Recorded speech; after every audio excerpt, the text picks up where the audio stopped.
माननीय सुधांशु जी, please continue your speech.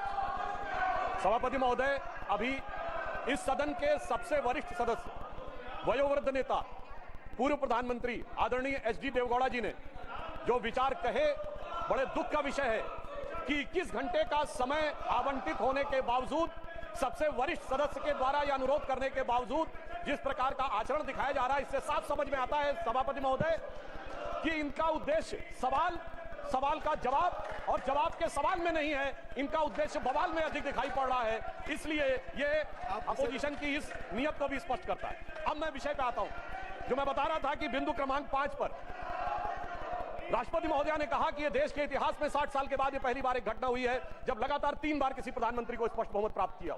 और जिस समय महामहिम राष्ट्रपति महोदया ने यह शब्द बोला था, हम सबको ध्यान है, सबसे अनेक विपक्षी सदस्यों ने अपनी अपनी सीट पर आवाजें करते हुए इसका प्रतिवाद किया था।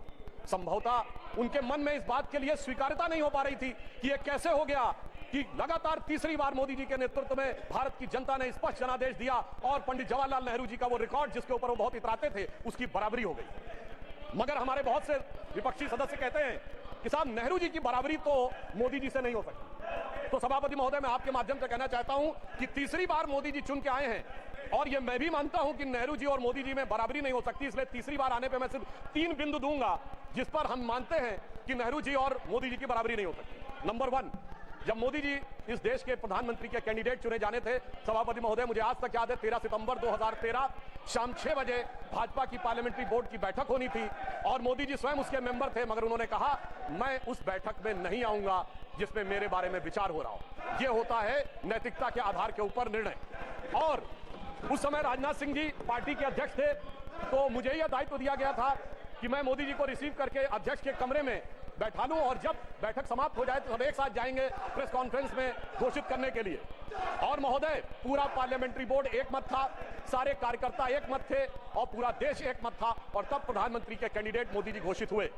उधर पंडित जवाहरलाल नेहरू जब कैबिनेट मिशन प्लान के तहत 26 अप्रैल 1946 को कांग्रेस का नया अध्यक्ष चुना जाना था और उसके लिए कांग्रेस वर्किंग कमेटी की बैठक होनी थी और 20 अप्रैल को मौलाना आजाद को गांधी जी ने लेटर लिखा कि आप अपना नामांकन वापस ले लीजिए और मैं चाहता हूं कि नेहरू जी प्रधानमंत्री बने। परंतु इसके बावजूद उस बैठक के अंदर क्या हुआ, इसका रिकॉर्ड आचार्य कृपलानी ने अपनी किताब Gandhi his life and thought, Maulana Azad ने अपनी किताब India wins freedom, Rajmohan Gandhi ने अपनी किताब सरदार पटेल और उस समय के सबसे प्रख्यात पत्रकार दुर्गादास ने अपनी किताब India from Curzon to Nehru and thereafter में लिखा है कि 1 वोट मिला पट्टाभिरमैया को और शायद 1 या 2 वोट मिले आचार्य कृपलानी को, शेष सारे वोट मिले सरदार पटेल को और 0 वोट मिले जवाहरलाल नेहरू जी को। वाकई कैसे तुलना हो सकती है? सर्वसम्मति से प्रधानमंत्री के कैंडिडेट बनने वाले मोदी जी और 0 वोट पाकर प्रधानमंत्री के कैंडिडेट बनने वाले सरदार हमारे नेहरू जी।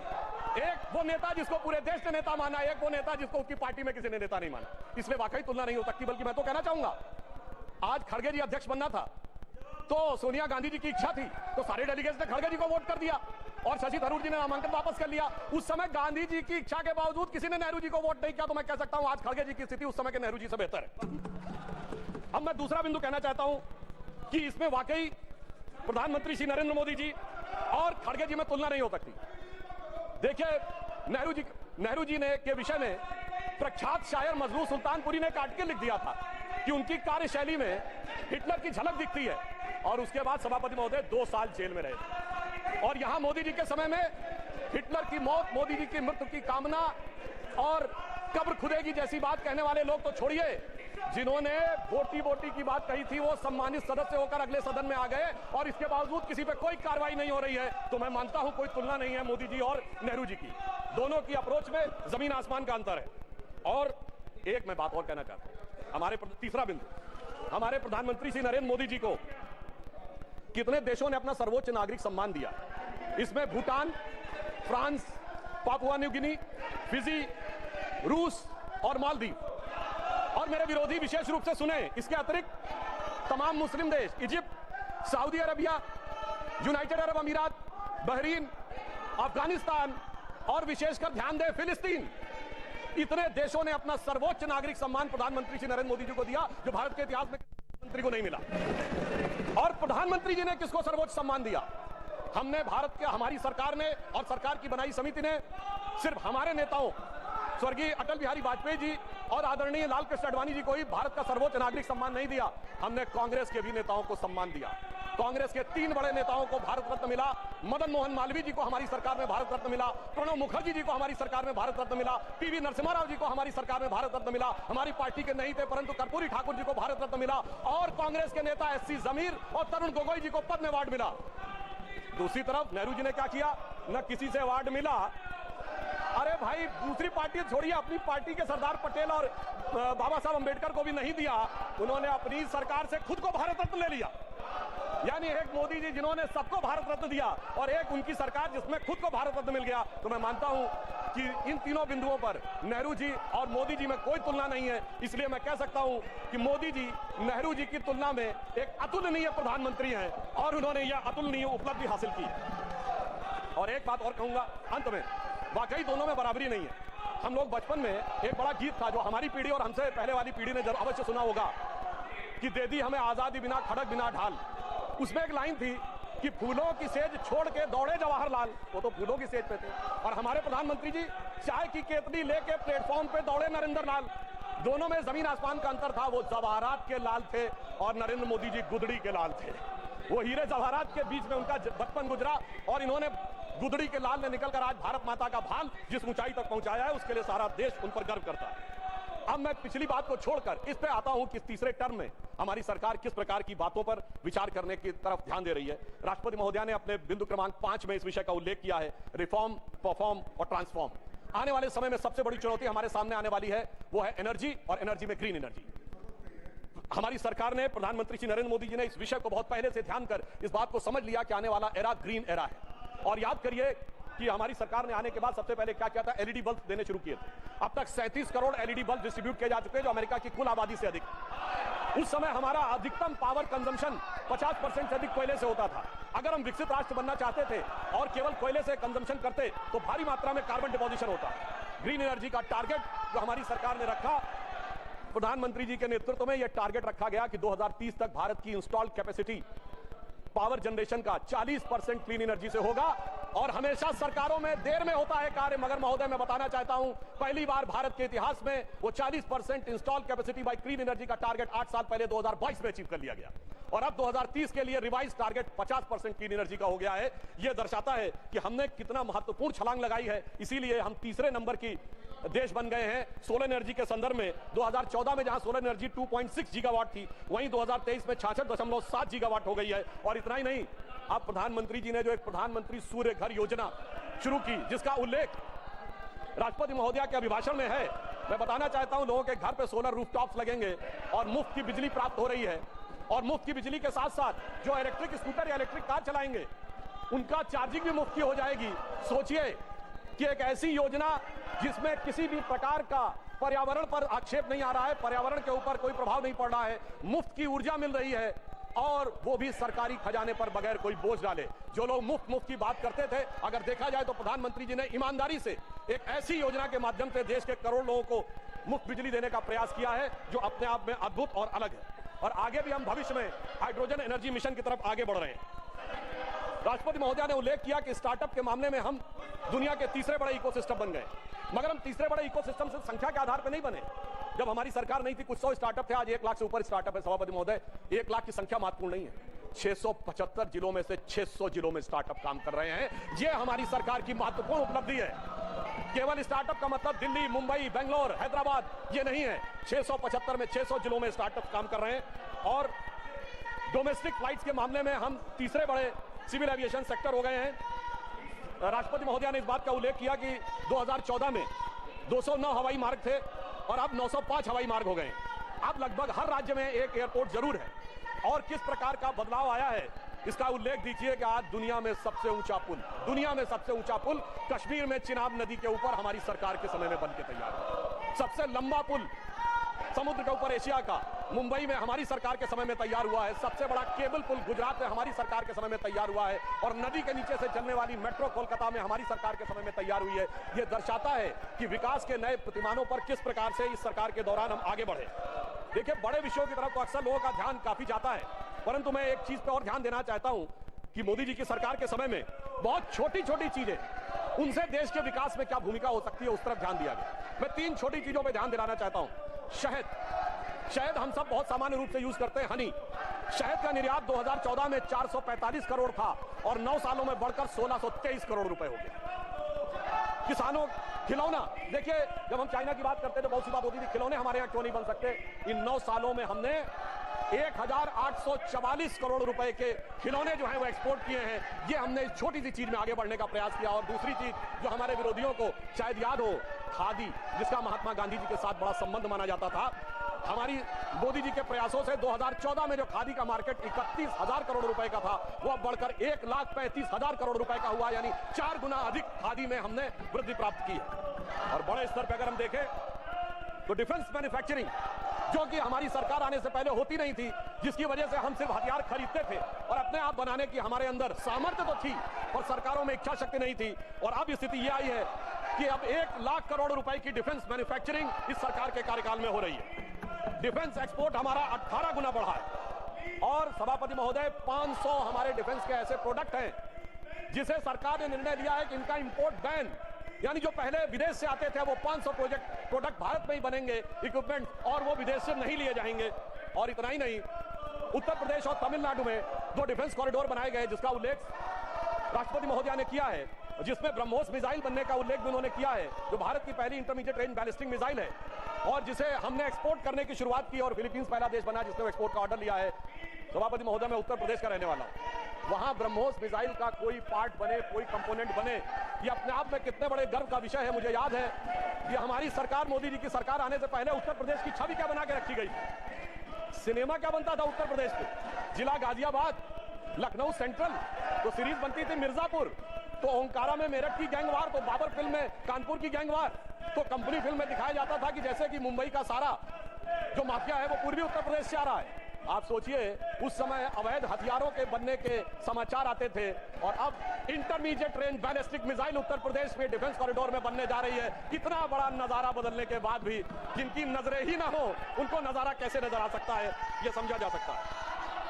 अभिभाषण के बिंदु क्रमांक 17 में राष्ट्रपति महोदय ने भारत के पब्लिक सेक्टर बैंक्स के बारे में अपना विचार व्यक्त किया, जिसमें विशेषकर मैं सिर्फ 3 का उल्लेख करना चाहूंगा। State bank of India, life insurance corporation of India और हिंदुस्तान एरोनॉटिक्स लिमिटेड। ये तीनों इसलिए कि इनके बारे में केवल 1-1.5 साल पहले बहुत वितंडावाद मचाया गया। अपनी सीट पर जाएं प्लीज, अपनी सीट पर जाएं प्लीज। मात्र 1-1.5 साल पहले बहुत वितंडावाद मचाया गया कि एसबीआई डूब रहा है, LIC डूब रहा है और पब्लिक सेक्टर बैंक्स नीचे जा रहे हैं।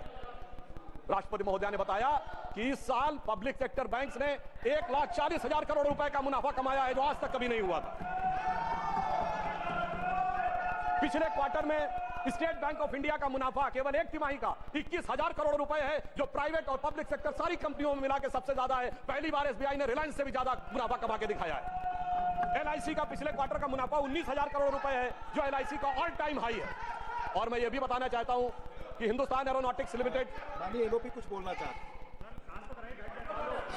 Please. Sir, point of order raise करने के लिए भी हम सरकार से इतना पूछना पड़ता है, तो ये बहुत ही अनडेमोक्रेटिक सिस्टम है। मैं आपसे विनती करता हूं, Priyanka Chaturvedi point of order raise की, अब आपने आदेश दिया कि सब लोग बैठे, हम बैठ गए, फिर in spite of that if they are not honouring, सब बैठे भी नहीं तो सिर्फ अपना भाषण चलाते ही रहे। कौन सुनने वाला है आपका भाषण? हम तो नहीं सुन रहे।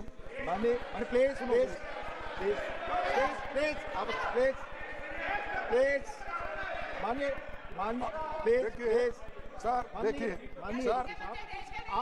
मैंने आग्रह किया सभी लोग अपनी सीट पर जाएं, जब तक नहीं गए थे आपने कहा मैं मौका दूं। प्लीज माननीय लोगों को बोलने दो। पॉइंट ऑफ रेजर किए हैं, आप बैठे। पॉइंट ऑफ ऑर्डर जो भी है, जब बाहर लोग थे यू अलाउ देम, मैंने कहा अलाउ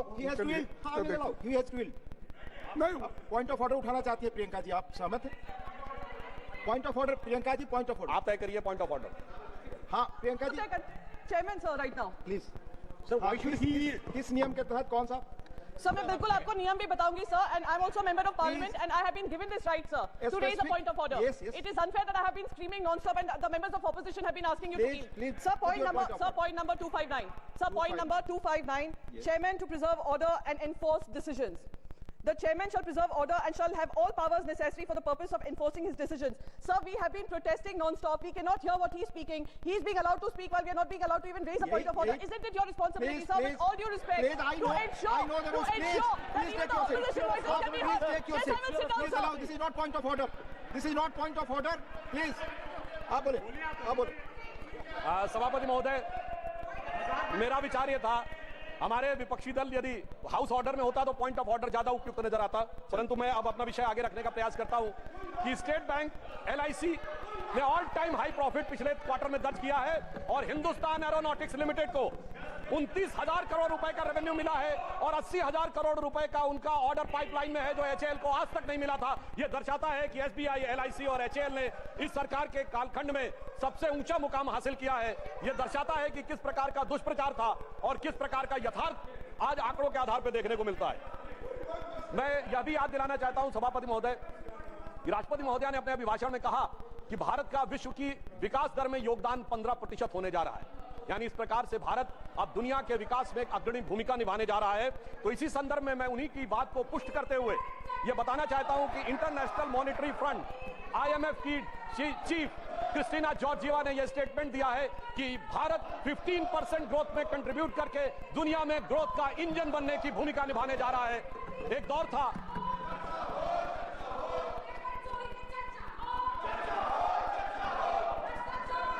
था जब हम IMF जैसे संगठनों से चैरिटी एक्सपेक्ट करते थे, हम उनके सामने याचक बन के खड़े होते थे, और आज IMF की चीफ ये कह रही है कि भारत विश्व अर्थव्यवस्था के विकास में याचक नहीं उसका संचालक बन के खड़ा हुआ है। यह बात राष्ट्रपति महोदय के उस बात से बहुत स्पष्ट होती है। और इतना ही नहीं, हमारी सरकार ने अपने समय में जिस प्रकार की सूचना क्रांति और डिजिटल रिवॉल्यूशन लाया है, जिसने कि देश के अंदर ट्रांसपेरेंसी और त्वरित एंड माइंड डिलीवरी को इंश्योर किया है।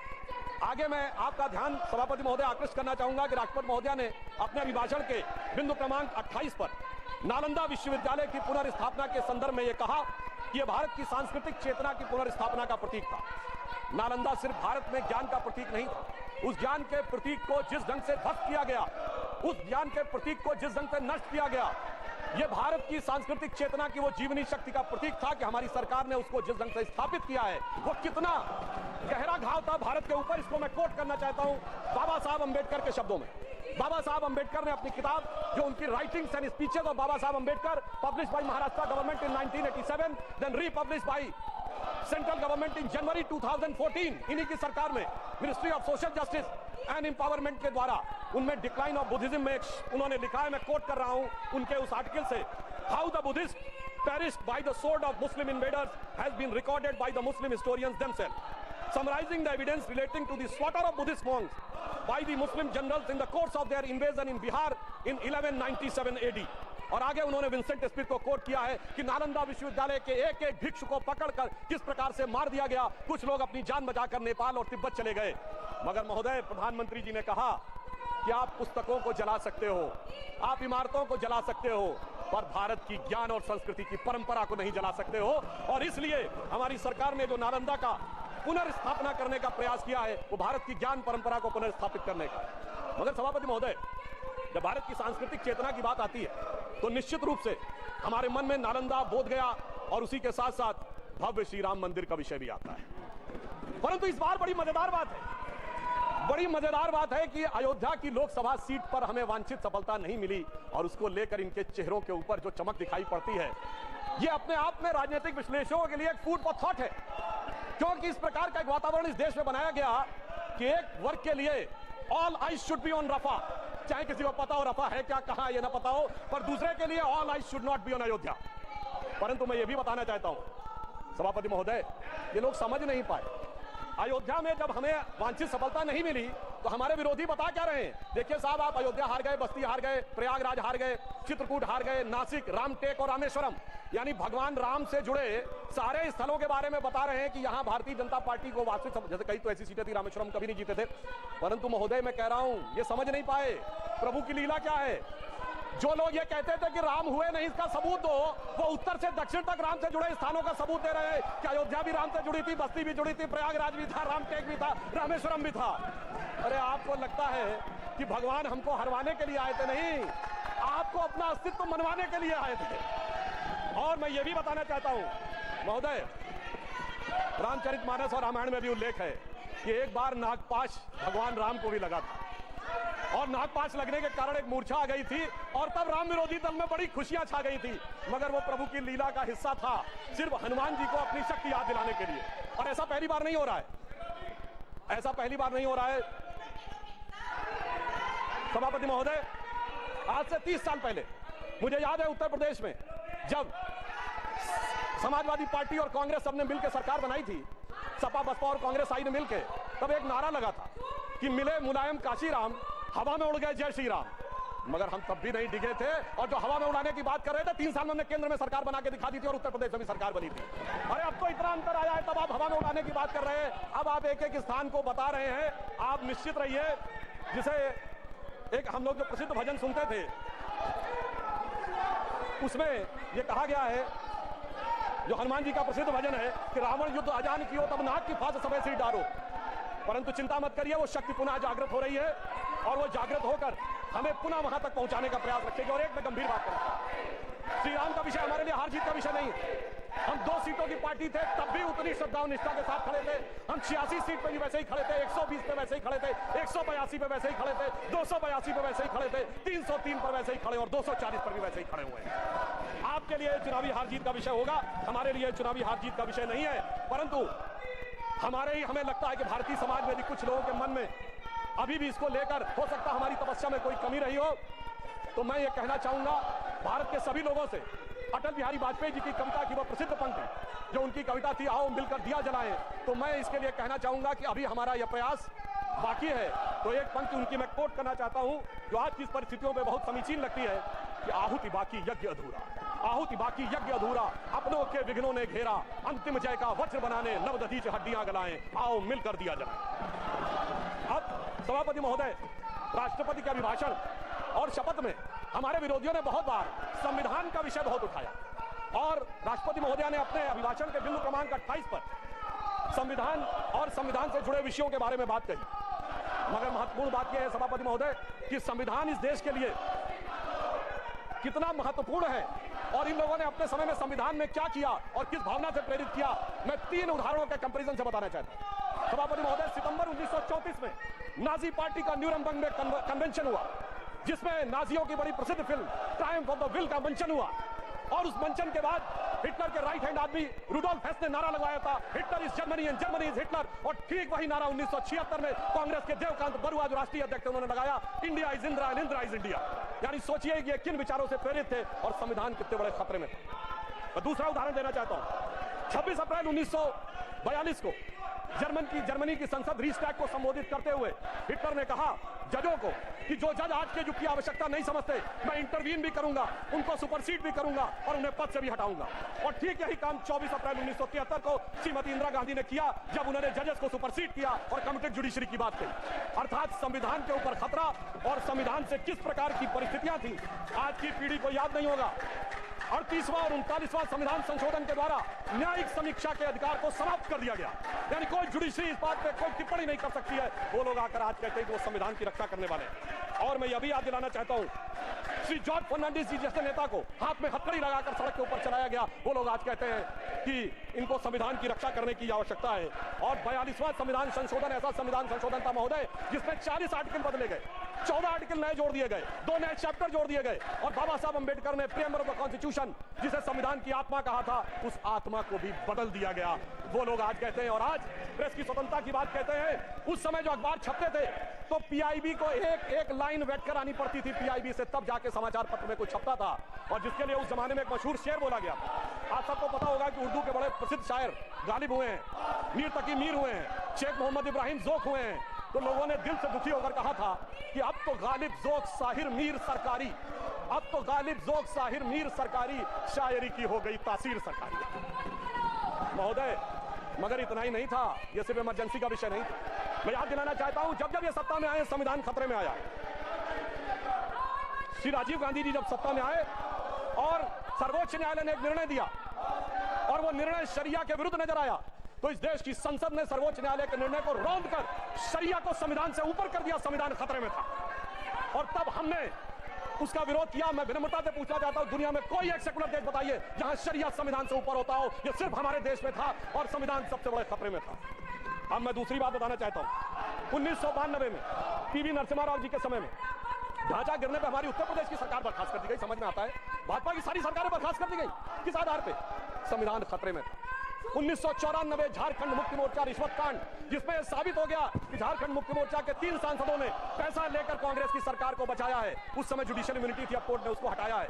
संविधान खतरे में था। जब जब ये सत्ता में आते हैं, संविधान खतरे में आता है।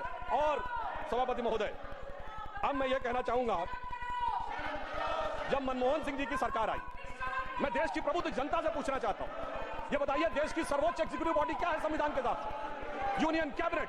ये यूनियन कैबिनेट के ऊपर नेशनल एडवाइजरी काउंसिल किसने बनाई? ये संविधान को खतरे में डालना नहीं था क्या? संविधान खतरे में था। और ये बताइए, नेशनल एडवाइजरी काउंसिल के चेयरमैन को कैबिनेट का रैंक था और वो रैंक असंवैधानिक था। लोगों को याद नहीं होगा, मार्च 2006 में श्रीमती सोनिया गांधी जी को ऑफिस ऑफ प्रॉफिट के मुद्दे के ऊपर इस्तीफा देना पड़ा था, क्योंकि वह पद असंवैधानिक था। और यह भी याद होना चाहिए, इसी सदन के सदस्य हैं, जय बच्चन जी को पहले इस्तीफा दिलवाया गया, उस चक्कर में खुद भी इस्तीफा देना पड़ गया था। बाद में जब वो रीइलेक्ट होकर आई, उस बीच में संविधान संशोधन करके नेशनल एडवाइजरी काउंसिल के चेयरमैन के पद को ऑफिस ऑफ प्रॉफिट से बाहर कर दिया गया। संविधान से खिलवाड़ करने वाले लोग आज हमें ये बताते हैं। 10 साल तक इस देश ने सुपर पीएम सुना, संविधान खतरे में नहीं था, संविधान खतरे में था। और जिस समय देश की highest executive body union cabinet कोई प्रस्ताव पारित करती है और उसके प्रस्ताव को कोई कहे कि मैं पब्लिकली चीर के फेंक दूंगा, यह संविधान के चिन्ह उड़ाना है, यह संविधान खतरे में था। संविधान उनके जमाने में हमेशा खतरे में रहा है और हमने हमेशा संविधान का बचाव किया है। और मैं एक घटना याद दिलाना चाहता हूं सभापति महोदय, संविधान को इतना ही खतरे में नहीं डाला है। मार्च 2006 में केरल की विधानसभा में एक स्पेशल सेशन बुलाया जाता है, जिसमें सर्वसम्मत प्रस्ताव पारित होता है कि कोयंबटूर हमले के ब्लास्ट का मुख्य आरोपी अब्दुल नसीर मदनी, जो तमिलनाडु के जेल में बंद है, उसे रिहा कर दिया जाए।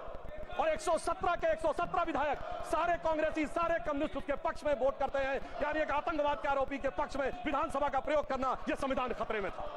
जब जब इनके हाथ में सत्ता आई है, संविधान खतरे में रहा है। और सभापति महोदय, मैं ये भी बताना चाहता हूं, यह कहानी यहीं पर नहीं रुकी। अब जब हम सत्ता में और विपक्ष में, याद करिए, इन्होंने सीए के खिलाफ प्रस्ताव पारित किया। सीए केंद्र के द्वारा पारित कानून है। क्या संसद के द्वारा पारित कानून के विरुद्ध कोई राज्य विधानसभा चुनाव कोई प्रस्ताव पारित कर सकती है? नहीं। ऐसा करना संविधान को खतरे में डालना। और इनके समय में संविधान को इन्होंने फिर खतरे में डाला। और मैं ये भी बताना चाहता हूं कि सीए नागरिकता से जुड़ा विषय था।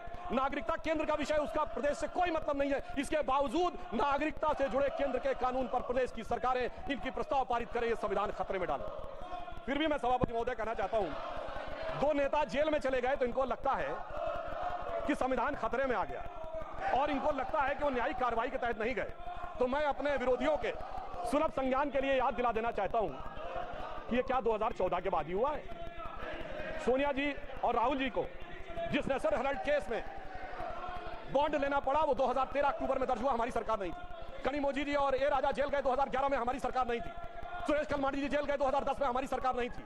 मधु कौड़ा जी सीएम झारखंड जेल गए 2008 में, हमारी सरकार नहीं थी। शिबू सोरेन 2006 में जेल गए, हमारी सरकार नहीं थी। मुलायम सिंह जी मायावती पे 2006-7 में डिस्ट्रोवर्ड नजर का केस हुआ, हमारी सरकार नहीं थी। करुणानिधि 2000 में जेल गए, लालू यादव 1997 में जेल गए, जयललिता 1996 में जेल गई, झारखंड मुक्ति मोर्चा रिश्वत कांड 1994 में हुआ, राजीव गांधी पे आरोप 1987 में लगे, FIR 1990 में हुई। मैं सिर्फ ये बताना चाहता हूँ, 30 साल से देख रहे हैं सभापति महोदय, हम लोग छात्र जीवन से प्रौढ़ावस्था में आ गए, जेल में अंदर बाहर आने जाने का खेल देखते हुए। और अब हमसे कहते हैं कि 2014 के बाद ये है। वास्तविकता यह है कि संविधान के साथ खिलवाड़ सदैव इन्होंने किया है। इसलिए मैं इनके लिए एक लाइन कहना चाहूंगा, उसके बावजूद ये किस ढंग की भाषा और आचरण प्रयोग करते हैं, तो मैं एक लाइन कहना चाहूंगा कि लहजे में बदजुबानी और चेहरे पे नकाब लिए फिरते हैं, जिनके खुद के बही खाते बेहिसाब बिगड़े हैं, वही हमसे सारा हिसाब लिए फिरते हैं। और राष्ट्रपति महोदया ने अपने अंतिम बिंदु में यह कहा कि 2047 में भारत को विकसित राष्ट्र बनाना है। और विकसित राष्ट्र के लिए उन्होंने यह बताया कि किस प्रकार से हमारी सरकार आगे बढ़ रही है। मैं एक उदाहरण देना चाहता हूं कि डिजिटल रिवॉल्यूशन एक ऐसा रिवॉल्यूशन था, भारत जिसके बारे में कहा जाता था यहां साक्षरता और समझ का दर कम है, तो ये देश कैसे अडॉप्ट होगा। मोदी जी ने आने के बाद जो डिजिटल रिवॉल्यूशन आया है, आज दुनिया में होने वाले डिजिटल ट्रांजैक्शन का 46% भारत में होता है। 46%, जो हमारे बाद आने वाले 4 देशों में मिलाकर भी कम है। और यहां पर मैं एक और बात भी कहना चाहता हूं कि उन्होंने अंतिम समय में अंतिम बात करते हुए एक चीज कोट की थी कि पूरी दुनिया में उन्होंने वेदों के एक वाक्य को कोट किया राष्ट्रपति महोदया ने, जिसका जो उन्होंने बोला था समानो मंत्र समिति समानी, अर्थात सभी लोग समान रूप से आए और एक समान रूप से आगे बढ़े और एक साथ आगे आए।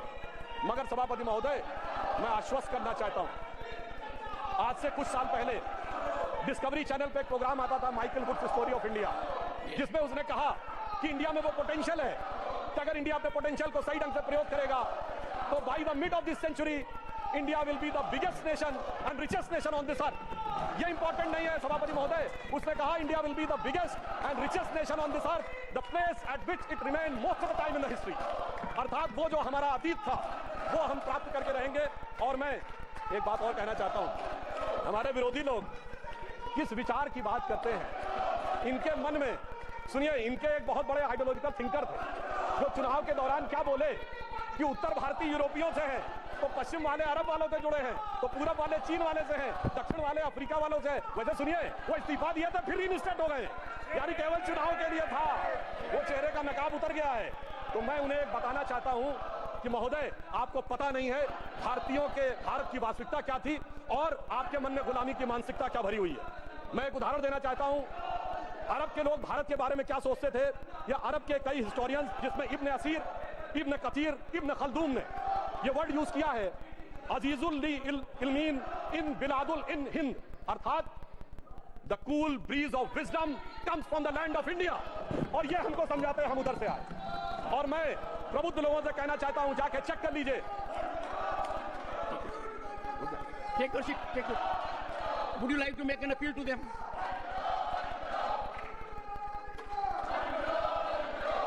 सभापति जी